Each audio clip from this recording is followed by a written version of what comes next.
I'm gonna teach you how to actually use a single temperature sensor and turn into a fancy project. We can give a fancy name. We can call it PicoThermal or PicoThermo or PicoTherm, a building control monitoring system. Now it's all about the vision, right? So you can keep it simple, picking up Pico temperature, storing it to a file, and then searching what was the temperature at a particular time. This could be just a simple project, but you can get 20 of these, put it inside a building, in a different room, in a different location, okay, and do the same thing on all those 20. Pick up the temperature with date and time, okay, and then store it in a file. Let it go for 1 year. After 1 year, you write a small code and see how your building is being impacted by temperature in every corner of a big building, in every room. Some room temperature is always higher, some is always lower. You can make it more energy efficient. You can see where you're consuming your energy, where you're not, how you can monitor, control temperature. If you have a factory which is temperature control sensitive, you can take action on it. How global warming is impacting it. What is the temperature during the daytime? What is the temperature in summer, in winter? There's so many aspects to it. All you need is first a huge amount of data that you can store, and then you can write small simple Python function to do the prediction as well. Oh, this year this is happening, next year this would happen, after that this would happen, and they become a data science project. This all starts with a small simple thought process. So in this video we're going to teach you how to become a project designer, solving a problem through design of a simple Pico single sensor node. Okay, let's get started with this one, and then we take it from there. So to make it easy for you, I have sort of divided my this fancy PicoTherm, what I call it, a building control system, into 3 videos. Okay, so these are not going to be fancy stuff that you're going to be doing. You're going to be doing very simple stuff. First, pick date and time and temperature from the Pico and put it in a file. That is just 10 line of code put into a one file, one program done, one video done. The second, then ask the user what date, time he would like to see the temperature for. So he enters the time and you give him a temperature. As simple as that. Second video, job done. The third video would be to actually manipulate the data into using Python list function to make it more intelligent, and that's how it becomes PicoTherm building control monitoring system with the single and the sensor. Now I have also did a bit of homework for you. So what I'll tell you what I'll be doing in each video. The first video, let's start with the first video. I'll do 3 steps, right? So let's do step by step. First step is pick up the date, time and current temperature from the Raspberry Pi device. So I need to go Thonny, right? And what I need to do is I need to get started. Okay, where's the Thonny? Here's the Thonny. Right, okay, Thonny, here we go. So one thing you need to make sure when you get started, your Pico appears here, right? This is where you need to write your program, right? See here, this is your system, this is my computer, these are files on my computer. But this, see here, Pico, this is on my Pico because it's connected. That's why you can see it. If it doesn't appear here, maybe it's running. Sometimes it doesn't appear. You stop button here, top one, see, then it appears. If it still doesn't appear, you can go back and click here on configuration, and you make sure that your Pico Raspberry Pi Pico is selected here, MicroPython, and also this one has to be on automatic, then it will appear. And if still doesn't appear, you can make sure everything is okay. You unplug it, plug it back in, it may appear. And if it still doesn't appear, that means something is wrong. Then you need to do one more thing, my friend, and that is the troubleshooting. What you need to do is you need to go on my Pico for beginners here. That's the list I made, and watch the first video here. This one, it's a 22-minute video. This will tell you how you can unpack it, fresh on board, what you need to do to get started. So you need to watch the 20-minute video to get it fixed. Okay, let's move on now. Okay, so let's get started with the let's put it there, back in there. All right, now we're gonna get started. So what is the first program? What did I tell you? We're gonna pick up the temperature, right? And where does the temperature? No, not the temperature first. What was the first most important thing? Temperature is nothing without time. Okay, the first thing is time. So you import uTime. Okay, and while true is the function that we need pick up. So how do you want to pick up the time? You want to pick up the time every second. So first you need is the current time. Okay, just a variable, you can call it CT or current time, and it's going to come from uTime library. Now this library here, uTime, is going to give you London GMT time, and you need to convert it into a local time. So what you need to do is you need to pass this time LT is equal to uTime and call local time like this, and pass this variable here, current time, and it'll give you the local time right here. So these are the two lines, current time, we give you London Greenwich time, and then you pass it to the local time, you get where you are right now, and you get the local time. Okay, now the second thing you need to do is you need to obviously pick up the time every second, so you need to give a delay there, right? Time dot sleep, so you pick up the time every second. Okay, so you don't, every second you pick up the time and then you print it. Let's see what happened. LT, right? It can give me every second time. Oh, by the way, I need to first save it, right? So I click the save button. Okay, and you get this, right? So where do you want to save? You get my computer. If you save it here, it'll go here. You don't want to save it there, right? So you want to save this one here, right? So that's why you need to hit the second one here. And what I want to call it, PicoTherm. Remember that? PicoTherm. That's a fancy name for my project. Here we go. Here we go. See, PicoTherm. Do you see where it appears? Here. I read it again, and it automatically give you pi name .py because it's a Python file. So now if I print it, I run it. It's saved. Here we go. Every second. I'll let it run for a few more seconds. 4, 5, 6, 7, 8. Enough. That's enough. Right. So I'm gonna go up there. I'm gonna show you what it's giving me. Look at this. Okay, this will give me this format, which I have no idea what this time is all about. Do you remember that? What did I say in my steps? I'm gonna go back. I'm gonna remind you because you need a reminder. I said I will in this video first I will pick up the date and time and current temperature from the Pico, which I did. Then using a list, first clean date, time, temperature format to make it user friendly. By the way, I didn't pick up the temperature yet, but let's first work with our date and then pick up the temperature. Temperature is easy, okay? Because date right now, what you see there is not cleaned, is it? So what I'm gonna do, I'm gonna go back. Here we go, and let me explain you what it is. Basically, this is the year, this is the date.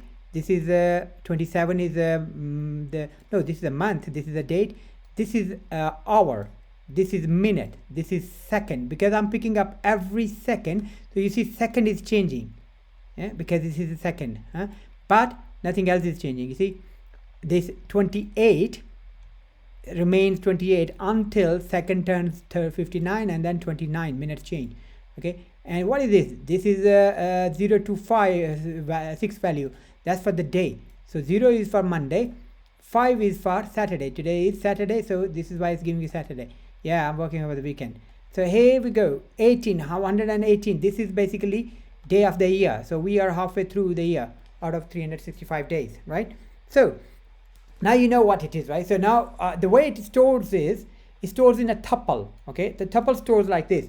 So inside, I need to clean it, right? I need to make it meaningful because before I save it, because this format is not good. So next thing I need to do is to store in a tuple. So tuple is stored like this, okay? Imagine this is a tuple. When I say this LT time, okay, that becomes LT is a tuple. LT. What's the difference between tuple and list? You can read yourself. I'm not going to go into that. The tuple is stored like this, right? Something like that. So this is 0. This is 1, 2, 3, 4, yes, and 5. Okay, so if I store this 2000 would be in 0.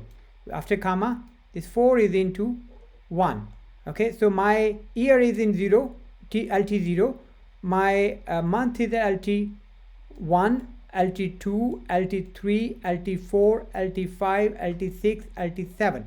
I don't need to go all the way 7. I just need year, month, date, and then I need hour, minute, and seconds. That's all I need. I don't need even store month of the day. So I just need to go up to what? If I clean it again, this would be LT0, right? I need to know LT0. This is LT0, LT1, 2, 3, 4, 5, 6. That's it. Not 6, just 5. Okay, up to 5. So I'm going to properly do this time. I'm going to say time. Okay, and then I'm going to say I'm going to save that time into a sort of like, okay, I'm going to save this time into proper \n. I could do, or I don't have to do \n. It's okay. I'm going to save this time into what do I call it? Do I want to call it time like this? Okay, I can call it time because I'm going to store it into file, right? And then I'm gonna put this one LT0. So after time starts with what? Time starts with the hour, right? I don't want a date as well, to be honest. I just want an hour. So what is my hour start from? My hour start from here, isn't it? This is all date, so I can skip the date. I don't need date. I'll go with, because if you want to make a fancy one, yes, you can save a date, but I don't have time for this. So I'm gonna pick up only these 3 values for the time. Okay, and that's it. And where does it stores? This is 0, this is 1, this is 2, and this is, I need 3, 4, and 5. So if I say LT3, it will give me hour, right? So what I'm going to do is I'm going to also convert it into a string. So I'm going to say str, okay, LT3, that's going to give me hour. Okay, then I'm going to do plus sign, and what I want to do is when I want to save it, I'm going to give it a little sort of like dot in the space and dot is better. Yeah, space and dot. There we go, space and dot, and then I'm gonna do str again, and this time it will be LT what? 4. That's 4 is what? Minutes. And then I'm gonna do space and dot, and then I'm gonna do plus str lt what was that? 5. That's minute. So I'm saving only, this will save lt3. lt3 is what? This is lt3 16. Then lt4 is what? This is 28. Then lt5 is what? This is second. So I just need the 3 so that I can compare them and write my program, right? Now that's it. And now if I print it, it will print more meaningful sort of like time, isn't it? Let's see. Now I print not LT, I print time instead of LT. Okay, LT is unformatted. So let's see. Here we go. See, looks much better, right? It's basically 16 if you look at it. 16. I need to chop it. So what you got there? You got a hold on. What I got there, huh? Do you know what? My system is getting slower, so I need to maybe finish. This is maybe taking too much energy. Okay, here you go. So we gonna do this. See here, 16, 15, and I got this one now. Now I need to pick up the temperature. I got the good format for the time, which I have formatted because it's in tuple. Now I'm gonna do is I'm gonna I need to maximize this, and it looks like my system is lower now, but it's okay.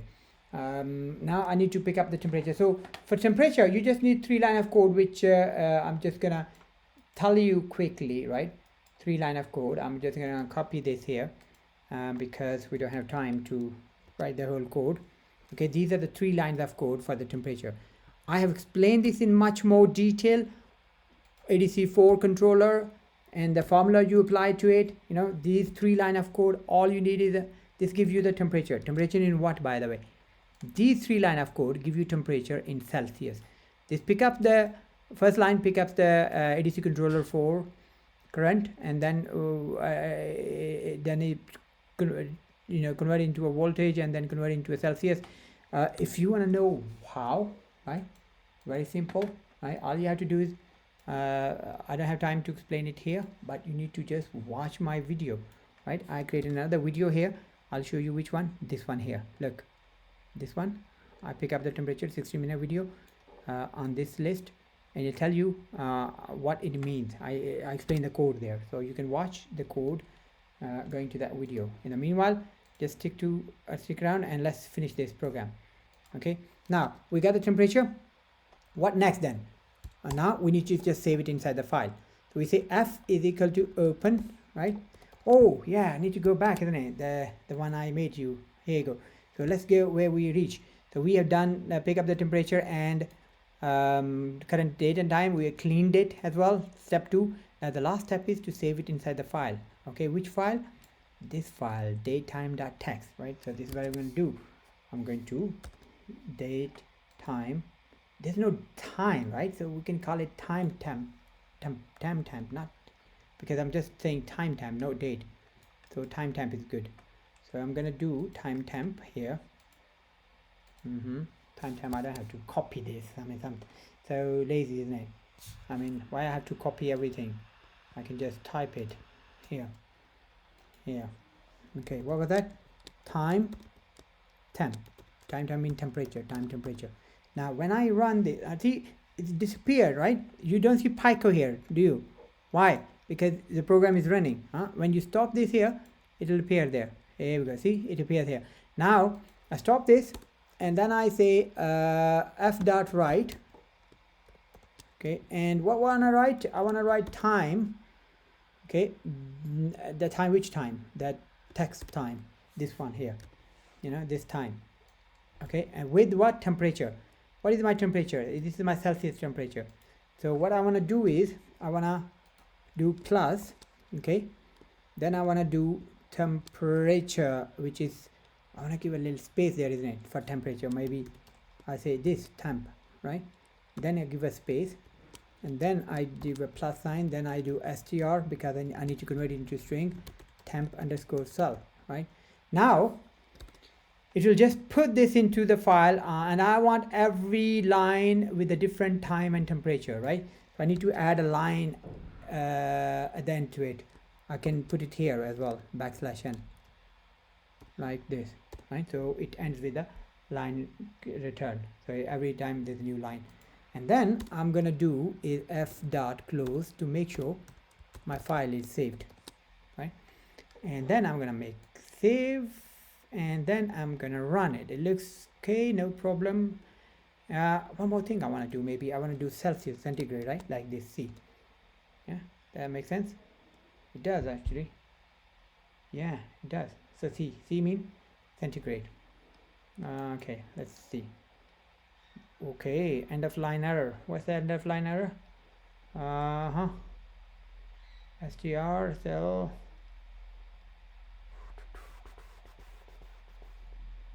Which line is that? 6. No, it doesn't tell you 11. This, oh, I need to do this A, isn't it? I need to do A mod. That's where the problem is. See, you need to do this A mod, append mod, so that it can actually create it for you. Now let's hit it again. 1, 2, 3, 4, 5, 6, 7, 8, 9, 10. That's enough. 10 is enough, right? Now if you look at it, I stop this. When I stop this, this file which I created here will appear here. You see here, this one here, yeah, and my job is done, my friend. All I need to do is open this one file and see what is stored in it. Ooh, here we go. That's what's stored in it. See, time with all the information I need, with the temperature and with the C on a different line. That's why I did, didn't I? Right, we did good. So this is my first video. Okay, I have been successfully able to first pick up the time and date, clean it, and store it inside the file every time with temperature on a separate line. Now this is the first video, job done. Let's watch the second video, and in that video we will write a search function where we will ask the user this time and give him the temperature for that time. Right, that's what we need to do. Thank you for watching.